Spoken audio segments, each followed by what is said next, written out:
Multiplayer definitely is at the centre of Crackdown 2. Non-stop crazy action. It's a very physical game. You can ram people out of the way and it flips them up and they spin off into the sky. With plenty explosions. Just general awesome action all round. Picking up vehicles, throwing them across the road. A multitude of weapons at your disposal. If you can break it off, you can use it and you can hit people with it. It can just cause complete devastation. We just thought, right, well, let's go all out. Let's give them as much as we possibly can. In order to make things clean, you destroy everything. You know, fire cleans all. Episode 1. Fun with friends. A lot of people love the fact that you can have this open world environment and mess around with your mates. We've doubled the amount of players for co-op. We've turned it up to 4-player co-op, 4 times the people, 4 times the fun, basically. There's so many things to do in the city, it's pretty remarkable that we've managed to fit that in. We have to make all of those missions support 4 players. And not only that, we have to make sure that those missions are supported for 4 players playing 4 different missions scattered around the world of Pacific City.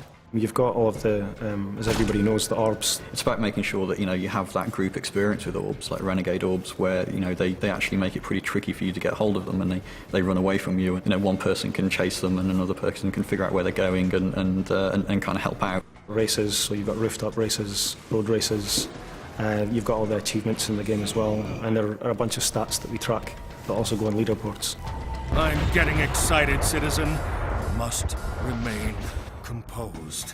One thing we're pretty proud of is that you can then seamlessly go from your campaign game into your multiplayer game. There was a few times when you'd be playing the game and somebody would enter your game when you were testing and you didn't actually know they were in, and then suddenly this rocket would come from the side and there's one of the guys who's just joined your game and started blowing everything up. If friends come home from school or work or whatever, they just jump straight into your game. The player can come at a problem from 4 different sides and just defeat it that much faster. We've added turreted weapons to all of the vehicles as well. Nominate one guy to drive, he jumps in, 3 of you jump in the back of the vehicle, one of you might have a rocket, another guy a heavy machine gun. You can just be a 100-mile-an-hour killing machine soaring through the city.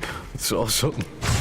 It's really down to the player to try and figure out tactics and strategies to use co-op gameplay. You can decide to ignore any direction you've been given and just mess around, do what you like. And we've added in the 16-player PvP. We support up to 16 people in the online game, and that's varying on different game types. At the moment we've got 3 different game modes: Deathmatch, Team Deathmatch and Rocket Tag. Rocket Tag's a little bit different.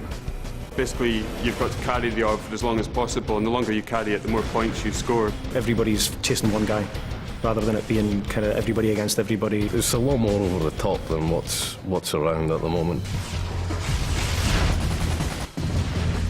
We want people to play it as long as possible and really create, you know, a community for Crackdown. What I describe as one way of playing a game, someone else is going to say, oh, no, I'm not sure about that, but will have a completely different and brilliant experience than somewhere else in the game. So, I mean, there's so many different aspects, and we've tried to cram a lot in Crackdown 2 and just hope that you guys enjoy it. Brace yourself, man. It's going to be a wild ride.